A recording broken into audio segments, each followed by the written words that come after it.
Good evening, fellow travelers through time.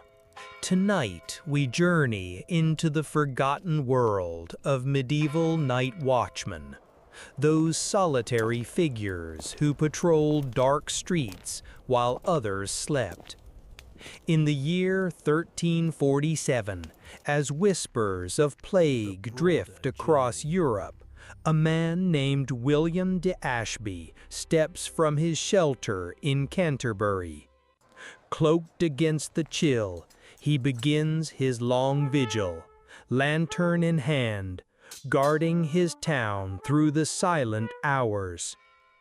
This is not the story of kings or battles, but of ordinary men who carried the weight of safety on their shoulders, listening for danger, keeping order, and shaping the roots of law enforcement we know today.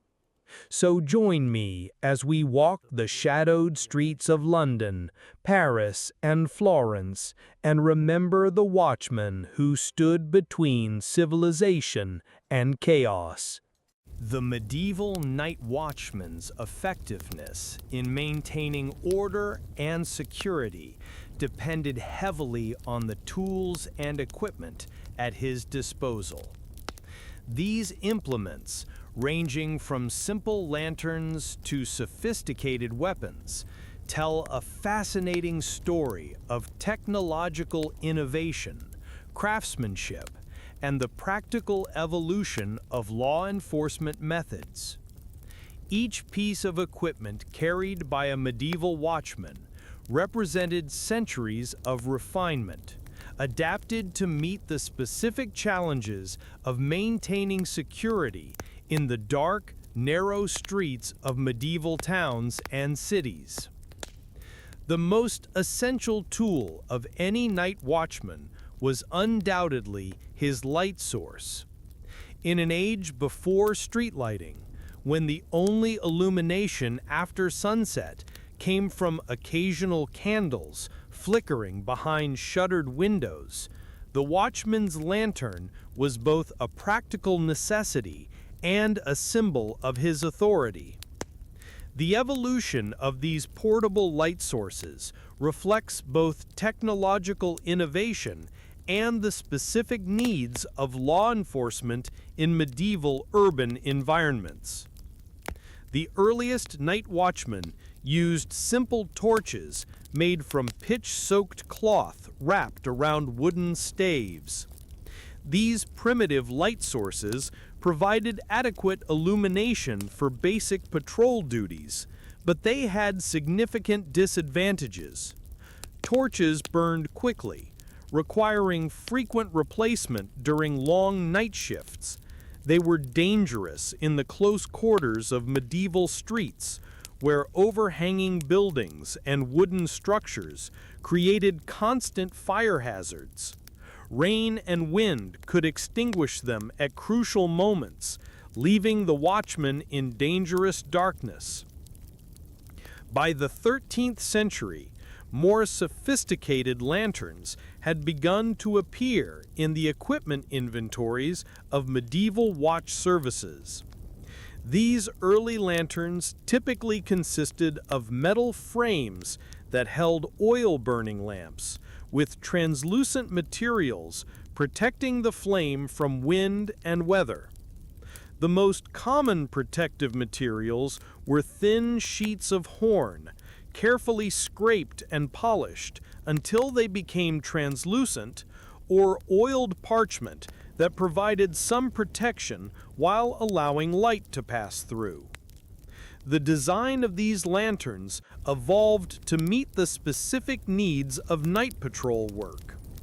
The most effective designs featured hinged doors that allowed the watchman to direct light in specific directions while shielding the flame from wind and weather. Some lanterns included reflective surfaces made from polished metal that concentrated and directed the light more effectively. The handles were designed to allow comfortable carrying during long patrols, while leaving one hand free for weapons or other equipment. Oil for these lanterns was typically whale oil, tallow, or various vegetable oils, depending on what was available and affordable in each community. The quality of the oil significantly affected the brightness and duration of the light, with whale oil providing the cleanest and brightest flame, but also being the most expensive option. Watchmen learned to judge the quality of their oil and to estimate how long their lanterns would burn, crucial skills for planning patrol routes and timing their circuits. The wick technology used in medieval lanterns was surprisingly sophisticated, utilizing twisted fibers from various plants and materials to create steady, long-burning flames. Watchmen carried spare wicks and small tools for trimming and adjusting their lanterns during patrol, as proper maintenance of the light source could mean the difference between effective security coverage and dangerous periods of darkness. Weather protection for lanterns became increasingly important as the design evolved. Later medieval lanterns featured more sophisticated enclosures that protect adequate ventilation for the flame. Some designs included sliding panels that allowed the watchman to reduce the light output when stealth was necessary, while maintaining a small flame that could be quickly increased when full illumination was needed. The weapons carried by medieval night watchmen varied significantly according to local customs, available resources, and the specific threats encountered in different communities. However, certain patterns emerge from the historical records that reflect both practical considerations and the broader military traditions of medieval Europe. The bill, a weapon that combined the cutting edge of an axe with the thrusting point of a spear, was perhaps the most common weapon associated with medieval night watchmen in England. Bills were originally agricultural tools used for cutting and pruning, but their effectiveness as weapons made them popular with various forms of militia and law enforcement. For watchmen, bills offered several advantages. They were relatively inexpensive to produce, their long handles allowed the user to keep potential attackers at a safe distance, and their dual cutting and thrusting capabilities made them effective against both individual opponents and groups of troublemakers. The specific design of bills used by watchmen evolved to meet their particular needs. Watch bills typically featured slightly shorter handles than their agricultural counterparts, making them easier to maneuver in the narrow streets and confined spaces of medieval towns. The blade design emphasized thrusting capability over cutting power, as watchmen were more likely to need to subdue suspects than to inflict serious injuries. Halberds, similar to bills but with more elaborate blade designs, were used by watchmen in some communities, particularly in areas with stronger military traditions or greater resources for equipment procurement. Halberds combined axe blades, spear points, and sometimes additional features like hooks for pulling mounted opponents from their horses. For watchmen, the hook feature proved particularly useful for pulling burning thatch from roof fires, or for disarming suspects wielding long weapons. Clubs and staves represented simpler but often more practical weapons for night watch duty. A well-made oak staff could be devastating in skilled hands, while being less likely to cause fatal injuries than bladed weapons. This was an important consideration for watchmen who needed to subdue troublemakers without necessarily killing them, as unnecessary deaths could lead to legal complications and potential retaliation from the families or associates of those killed. The construction of watchstaves followed traditional woodworking techniques that had been refined over generations. Oak was the preferred wood for its strength and durability, though ash, hickory, and other hardwoods were also used depending on local availability. The length of the staff was typically between 4 and 5 feet, long enough to provide reach advantage over most opponents while remaining manageable in confined spaces. Many watchstaves featured reinforced tips, either iron-shod points for thrusting or weighted ends that increased their effectiveness as striking weapons. Some stabs included leather wrapping around the grip area to prevent the weapon from slipping in wet conditions, a crucial consideration for equipment that might be used in rain or snow. The simplicity of staff weapons made them easy to maintain and replace, important factors for communities operating on limited budgets. Crossbows appeared in some medieval watch inventories, particularly in communities that faced organized criminal threats or that served as important trade centers where valuable cargo attracted well-armed thieves. However, crossbows were expensive, required significant training to use effectively, and presented complications in urban environments where stray bolts could cause unintended casualties. Their use was generally restricted to senior watchmen or special circumstances that required ranged capability. The medieval night watchman faced dangers that extended far beyond the obvious threats of criminal violence or armed confrontation. The very nature of their work, walking alone through dark, unfamiliar territory while most of the community slept, exposed them to a complex array of physical, social, and psychological challenges that could prove fatal to the unprepared or unlucky. Perhaps the most immediate and obvious danger came from the criminal elements that night patrols were designed to deter and apprehend. Medieval towns and cities, despite their relatively small populations compared to modern urban centers, harbored significant numbers of individuals who lived entirely or partially outside the law. These included not only local thieves, pickpockets, and troublemakers, but also traveling criminals who moved from town to town, exploiting the limited communication between different jurisdictions to avoid capture.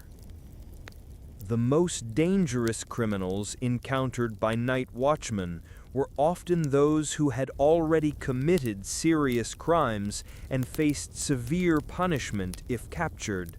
A thief caught stealing goods worth more than a few pence could face hanging, while someone guilty of assault or murder had little to lose by attacking a watchman who threatened to apprehend them.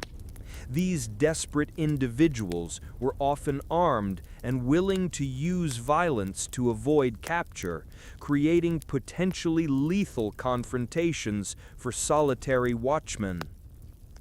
Organized criminal groups presented even greater threats to individual watchmen. Medieval cities sometimes harbored bands of thieves or cutthroats who operated in coordinated groups, overwhelming isolated watchmen through superior numbers and coordination. These groups often had detailed knowledge of patrol routes and timing, allowing them to plan their activities to avoid or ambush unwary watchmen. The famous case of the Foleville Gang in 14th century England, which terrorized the Midlands for decades, illustrates how organized criminals could effectively neutralize traditional law enforcement through superior organization and ruthless violence. The narrow, winding streets of medieval towns created tactical disadvantages for watchmen confronting criminal threats. The same architectural features that provided shelter and privacy for legitimate residents also created ideal conditions for ambushes and surprise attacks. Overhanging upper stories blocked moonlight and created deep shadows where attackers could hide. Narrow passages between buildings limited the watchman's ability to maneuver or retreat when confronted by multiple opponents. The construction materials used in medieval buildings created unique dangers during confrontations. Wooden structures were vulnerable to fire, either accidental or deliberately set, while stone buildings with wooden upper stories could trap watchmen in narrow passages if fires blocked their escape routes. The prevalence of thatched roofs meant that even small flames could quickly spread to create major conflagrations that endangered everyone in the vicinity. Weather conditions significantly amplified the dangers faced by night watchmen. Winter storms could reduce visibility to mere feet while creating icy conditions that made quick movement treacherous. Rain could extinguish lanterns at crucial moments, leaving watchmen in complete darkness when confronting potential threats. Fog, particularly common in riverside towns, could muffle sounds and obscure vision, allowing criminals to approach undetected or escape after committing crimes. The physical demands of night watch duty created their own category of health risks. Walking several miles each night, often on rough or uneven surfaces, took a heavy toll on feet and legs. Many watchmen developed chronic problems with their joints and muscles that were exacerbated by cold, wet conditions. The irregular sleep patterns required for night work, sleeping during the day while maintaining other employment, created exhaustion that increased the risk of accidents and poor judgment. Hypothermia represented a constant threat during winter months, particularly for watchmen who could not afford adequate clothing or who became wet during their patrols. The medieval understanding of hypothermia was limited, and many watchmen probably died from exposure without their communities understanding the true cause of their deaths. The combination of physical exertion, exposure to cold air, and the tendency to seek shelter in buildings that provided little warmth created conditions that could quickly become life-threatening. The social isolation experienced by night watchmen also created psychological challenges that could affect their effectiveness and well-being. Working alone during hours when most people were asleep, dealing primarily with criminal or suspicious individuals, and constantly alert for danger created stress that could manifest in various ways. Some watchmen developed what we might now recognize as symptoms of anxiety or depression, while others became paranoid or overly suspicious of normal activities. The relationship between watchmen and the communities they served was often complicated by class differences and social tensions that could create additional dangers. Watchmen drawn from the working classes might face resentment or hostility from prosperous citizens who viewed them as social inferiors given too much authority. Conversely, watchmen might encounter resistance from members of their own social class who saw them as traitors or collaborators with oppressive authority figures. Religious and ethnic minorities in medieval communities often viewed night watchmen with particular suspicion, seeing them as potential instruments of persecution or harassment. Jewish communities, which faced periodic outbreaks of violence and persecution, might be especially wary of nighttime visits from watchmen. Foreign merchants and travelers could also present challenges for watchmen who lacked the language skills or cultural knowledge necessary to distinguish between legitimate and suspicious behavior. The legal complexities of medieval law enforcement created another category of dangers for night watchmen. The boundaries between different legal jurisdictions were often unclear, and watchmen who pursued suspects beyond their authorized territory could face legal sanctions or physical retaliation. The competing authorities of royal, municipal, ecclesiastical, and feudal law created situations where watchmen might find themselves caught between conflicting legal obligations.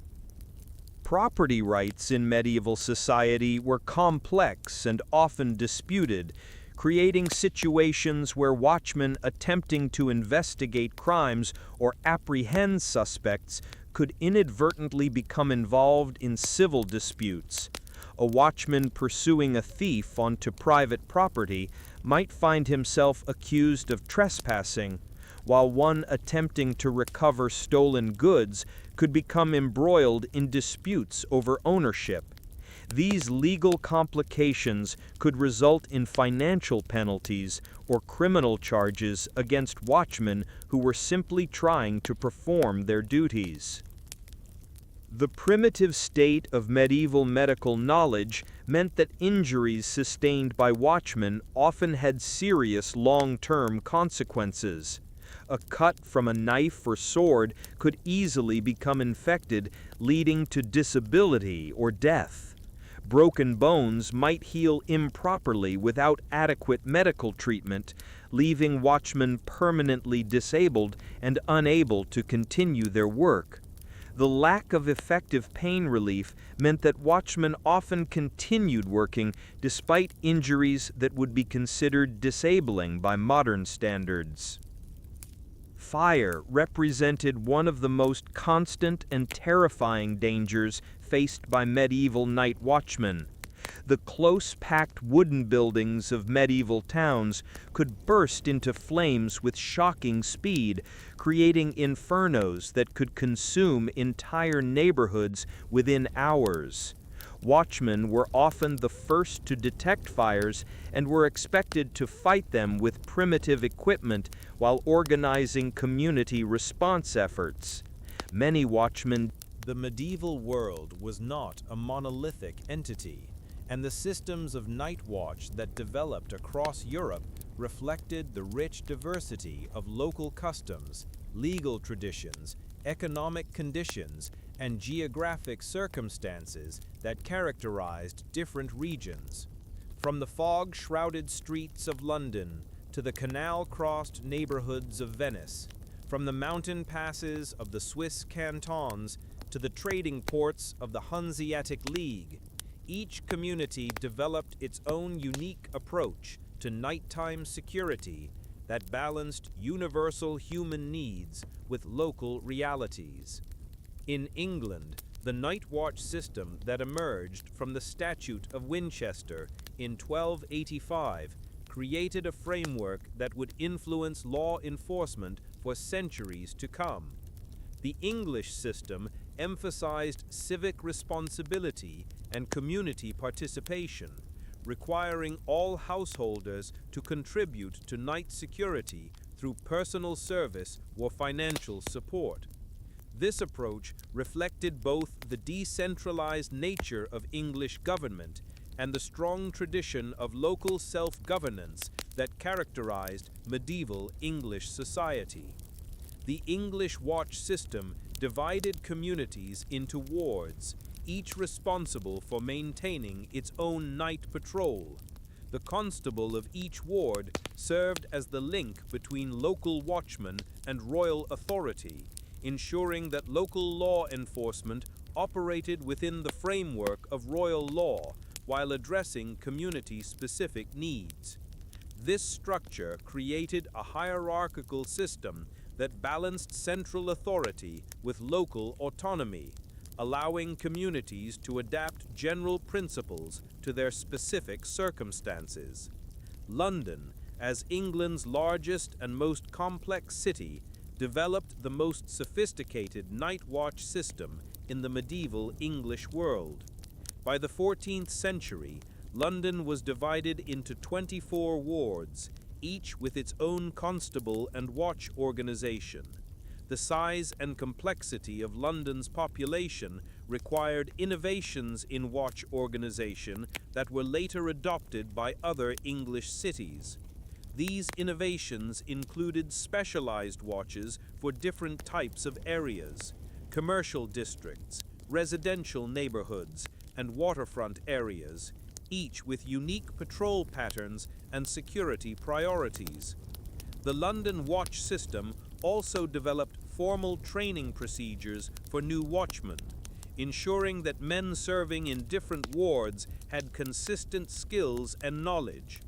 This standardization was crucial in a city where watchmen from different wards might need to cooperate during major emergencies or when pursuing criminals across ward boundaries. The London approach to training became a model that was eventually adopted by other major English cities. In contrast to the English system, medieval France developed night watch services that reflected the more centralized nature of French royal government and the stronger tradition of royal control over local affairs. The French Guet was typically organized and controlled directly by royal officials, with less emphasis on local civic participation and more focus on implementing royal policy at the local level. Paris, as the seat of French royal government, developed a night watch system that was closely integrated with other royal law enforcement agencies. The Prévôt de Paris exercised direct control over the city's night watch, and watchmen were considered royal officers rather than local civic volunteers. This approach created a more professional and standardized system, but also meant that local communities had less influence on how their night security was organized and implemented. The French system placed greater emphasis on the night watch as an instrument of royal authority, with watchmen expected to enforce royal decrees and monitor political activity as well as prevent ordinary crime. This political dimension of French night watch services created tensions in communities where local interests conflicted with royal policies, particularly during periods of political unrest or economic hardship. Regional variations within France reflected the diverse legal and cultural traditions that existed within the French kingdom. Southern France, with its Roman law tradition and closer connections to Mediterranean trade, developed night watch systems that emphasized commercial security and the protection of trade routes. Northern France, with its emphasis on agricultural production and feudal relationships, created watches that focused more on protecting agricultural products and maintaining rural order. The Italian city-states developed perhaps the most innovative and diverse approaches to night watch services, reflecting both the economic prosperity of Italian urban centers and the competitive pressure created by the constantly shifting alliances and conflicts between different cities. Venice, with its unique geography and maritime focus, created a night watch system that combined land-based patrols with boat-based surveillance of the extensive canal system. Venetian watchmen, known as spioni, were often recruited from among experienced sailors and boatmen who possessed the skills necessary for navigating the city's complex waterways in darkness. These men developed specialized techniques for moving quietly through the canals, using small boats equipped with muffled oars to approach suspicious activity without being detected. The integration of land and water patrols created a comprehensive security system that was uniquely adapted to Venice's distinctive urban environment. Florence developed a different approach that reflected the city's focus on textile production and banking. The Florentine Night Watch emphasized the protection of workshops, warehouses, and financial institutions, with specialized patrols assigned to the districts where these valuable facilities were concentrated. Florentine watchmen were often recruited from among retired members of the city's militia, ensuring that they possessed military training and combat experience that could be valuable in confronting organized criminal threats. The German-speaking regions of medieval Europe developed night watch systems that reflected the political fragmentation and strong traditions of local autonomy that characterized the Holy Roman Empire. Individual cities and towns often developed their own unique approaches to night security, creating a diverse array of systems that varied significantly even between communities located relatively close to each other. The Hanseatic League cities developed night watch systems that prioritized the protection of trade goods and commercial facilities, reflecting the economic focus that united these Baltic and North Sea trading centers. Hamburg, Lübeck, Bremen, and other Hanseatic cities coordinated their watch systems to some extent, sharing information about traveling criminals and developing standardized procedures for protecting merchant caravans and ship cargoes. German watchmen, known as Nachtwächter, often combined law enforcement duties with other civic responsibilities, serving as town criers who announced the hours and weather conditions while patrolling their assigned routes. This combination of duties created a unique cultural role for German watchmen, who became iconic figures in German folklore and literature. The traditional call of Hört you Leut and Lasst you sagen, the Glocke has 10 geschlagen, became as much a part of German urban culture as church bells or market day proclamations. The Swiss cantons developed night watch systems that reflected the mountainous geography and defensive orientation of Swiss communities. Swiss watchmen often served dual roles as night patrols and military sentries, reflecting the constant threat of attack from neighboring powers and the need for communities to maintain defensive readiness at all times. The Swiss emphasis on citizen militia service meant that most watchmen possessed military training and equipment that exceeded what was typical in other European regions. Mountain communities faced unique challenges in organizing night watches, including difficult terrain, extreme weather conditions, and the need to monitor mountain passes and trade routes that were crucial for economic survival. Swiss watchmen developed specialized skills for mountain patrol work, including techniques for moving safely on steep, rocky terrain in darkness, and methods for communicating across long distances using horn calls and signal fires. The lowlands, modern-day Netherlands, Belgium, and Luxembourg, developed night watch systems that reflected the region's